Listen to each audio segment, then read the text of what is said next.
Seja muito bem-vindo, seja muito bem-vinda. Eu sou Renata Tom, terapeuta sistêmica familiar, e eu começo te perguntando: se toda segunda-feira fosse uma segunda chance, o que você faria de especial hoje? O que você faria de diferente hoje? Estamos na última segunda-feira do ano 2025. O que você fez do 2025?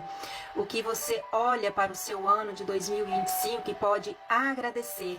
O que você conquistou ou o que você não conquistou? E afinal, chegar aqui, estamos prestes a virar mais um ciclo. E as perspectivas para que o próximo ano a gente tem, a dita frase Ano Novo, Vida Nova. Será que Ano Novo, Vida Nova? Estamos simplesmente virando mais um ciclo. E uma frase que eu quero deixar, e ela começa dizendo o seguinte: assim como termina, recomeça, e assim como começa, perpetua. Como você está terminando esse ciclo? Para que você comece o próximo ciclo para caminhar aí para a prosperidade. Porque prosperidade não é algo que eu adquiro materialmente. Prosperidade em todas as áreas da vida. Fazendo uma retrospectiva brevemente do seu 2025. Como foi o seu ano? Como foi? Como tem sido? Os anos anteriores, tem sido mais do mesmo? Ou você está em busca de algo novo? E eu quero trazer aqui uma palavra que ela começa no Salmos 1. Começar fazendo diferente. Hoje é a última segunda-feira do ano, então vamos começar fazendo diferente. E essa palavra ela nos diz o seguinte: os justos e os ímpios. Bem-aventurado o homem que não anda no conselho dos ímpios, não se detém no caminho dos pecadores, nem se assenta na roda dos escarnecedores. Antes o seu prazer está em quem? Antes o seu prazer está na lei do Senhor. E na lei do Senhor, ele medita de dia e de noite. Como tem sido o seu viver? Vigiai e orai em todo tempo e lugar.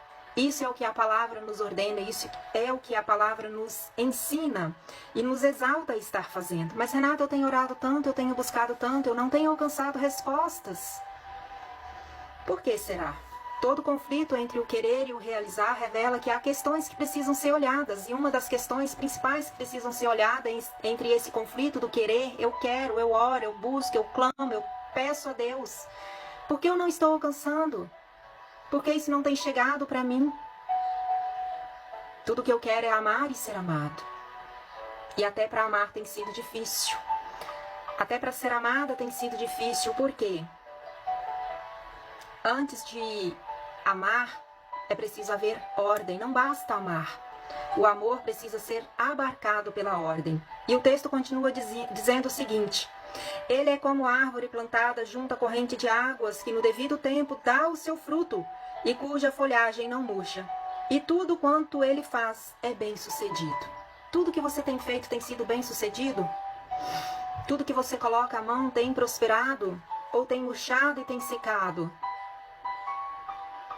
Os ímpios não são assim. São, porém, como a palha que o vento dissipa.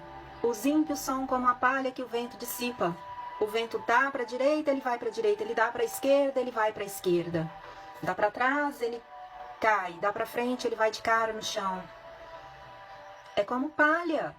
Ele é como palha. Ele não tem raiz, ele não tem firmeza. O vento bateu para onde o vento soprar. E o vento vem e a gente não sabe de onde ele vem. E não sabemos para onde ele vai. E a palha vai, e o ímpio vai no vento. Por isso os perversos não prevalecerão no juízo, nem os pecadores na congregação dos justos. Pois o Senhor conhece o caminho dos justos, mas o caminho dos ímpios perecerá. Pois o Senhor conhece o caminho dos justos, mas o caminho dos ímpios perecerá. O justo não precisa se justificar, porque justificado ele já é. E existe uma palavra dentro disso daqui que nos revela o quê? Para que nós possamos estar caminhando, é preciso haver limites. E o que é limites? Limites são princípios. São princípios. A própria palavra nos diz o seguinte: porém não se desvie nem para a direita e nem para a esquerda. E aqui não é sobre comercial de Havaianas. Aqui não é sobre Havaianas. Aqui não é sobre direita e não é sobre esquerda. Aqui é sobre onde está o meu foco. Quem é o meu alvo? Porque limites é proteção. Limites é proteção. E o que a palavra nos diz? Não te desvies nem para a direita e nem para a esquerda. Acontece que significado é disparador emocional. E quando eu coloco este significado na palavra e faço uma interpretação equivocada desta palavra, eu vejo a dimensão que um simples comercial tomou. Porque tudo há uma intenção. Qual foi a intenção? A verdadeira intenção? E quem somos nós para julgar? Porque limites também é saber que quando eu me coloco nesse lugar de julgamento, eu estou me colocando arrogante, superior ao outro. E a palavra nos diz que somos todos iguais perante aos olhos do Pai. Bem-aventurado o homem que não anda no conselho dos ímpios, não se detém no caminho dos pecadores. Salmo 1:1. Bendiga os limites. Você tem entendido muitas das vezes que o limite, o não de Deus, que você tem pedido, ele tem sido uma proteção na sua vida? Em todos os anos, como tem sido o seu viver?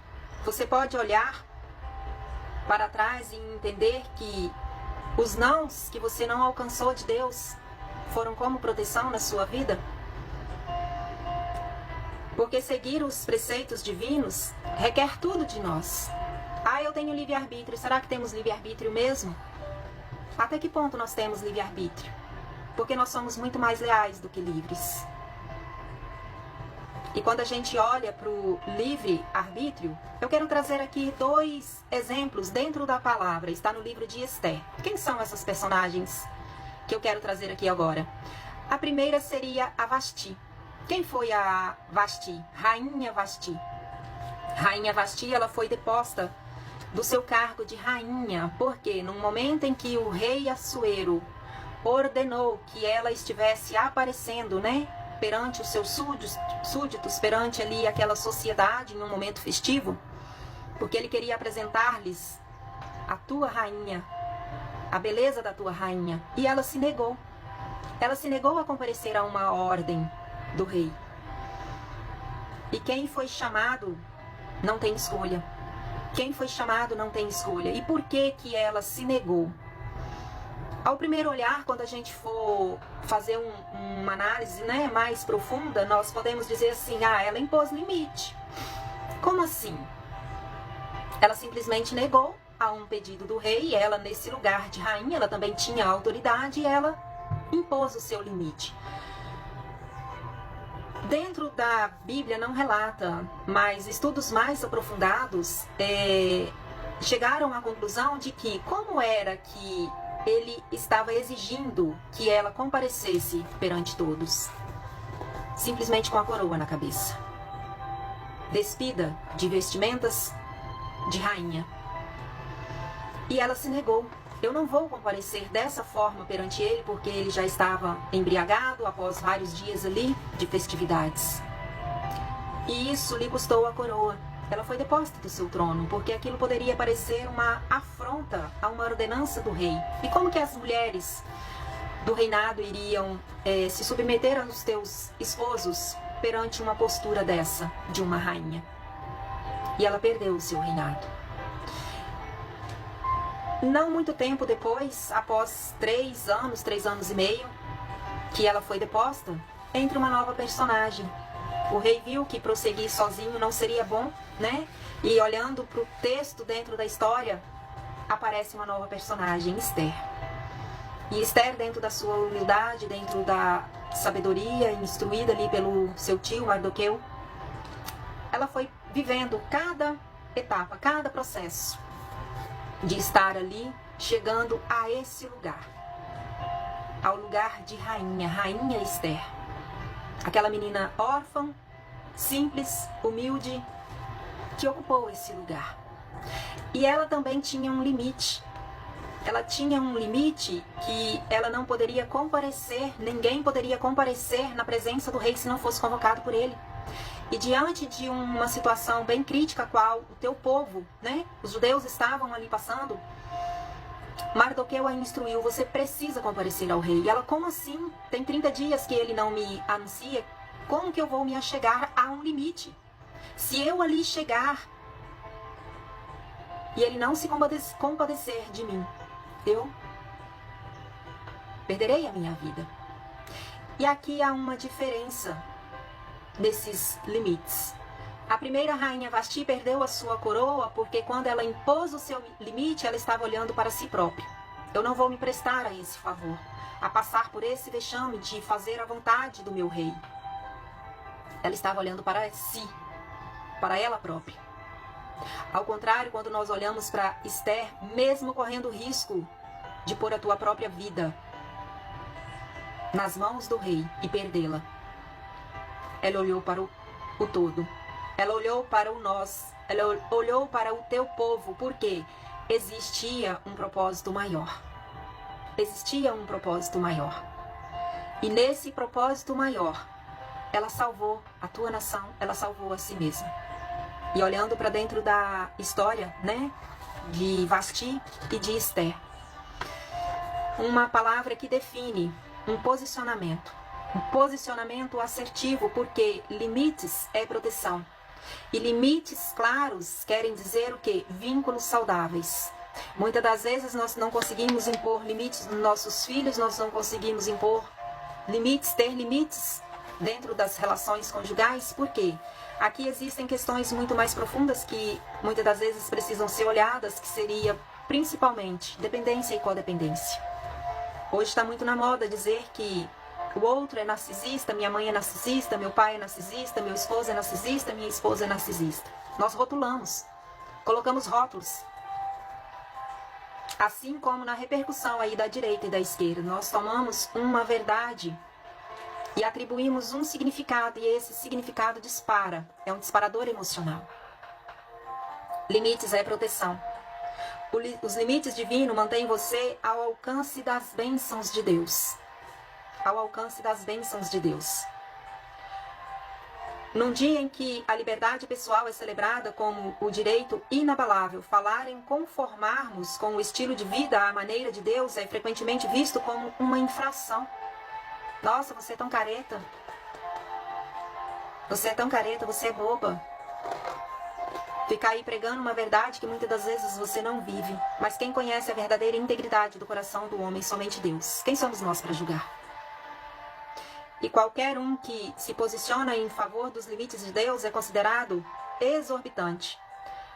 Mas neste frenesi por liberdade não deve passar despercebido que a nossa sociedade é cada vez mais marcada por um assombroso senso de insignificância e desespero. Atribuímos um significado, criamos uma narrativa e geramos todo um desespero. E o que são limites na Bíblia? Os limites na Bíblia referem-se a fronteiras que definem o que é permitido e o que é proibido em uma vida cristã. Há uma fronteira. Há uma fronteira. Eles são uma forma de proteção emocional, respeito interpessoal e crescimento espiritual. Jesus ensinou que os limites no amor e no perdão são muito mais amplos do que costumamos imaginar. E o que é importante estabelecer limites pessoais para evitar o desgaste e o sofrimento desnecessário. E a regra básica de Jesus é: faça ao outro o que querem que ele te faça. Faça ao outro o que queres que eles façam a vocês. O povo de Deus deveria ter uma visão dos limites distintamente diferente. Nós precisamos ter essa visão distinta. Sermos sal e luz na terra. É somente quando estivermos posicionados neste lugar, de termos essa visão, de não nos desviarmos nem para a direita e nem para a esquerda, porque a nossa confiança está nele. A nossa confiança está nele. E assim como salmista, nós devemos perceber que uma vida abençoada provém de deliciar-se nas leis do Senhor, assim como nos descreve Salmos 1, no verso 2. Não em viver como aqueles que andam no conselho dos ímpios e se detêm nos caminhos dos pecadores. Quem crê em Jesus reconhecerá que os limites de Deus não têm o objetivo de tirar o tempero da vida. Pelo contrário, eles são cercas divinas construídas com a sabedoria de Deus para ajudar-nos a evitar a perfídia e a tribulação da vida imprudente. Eu deixo aqui essa palavra. Essa palavra. Se toda segunda-feira fosse uma segunda chance, você faria algo de diferente? Porque o limite destaca também a importância o quê? Do respeito mútuo. E o que é o respeito? Respeito é um sim total e absoluto ao outro, tal assim como ele o é.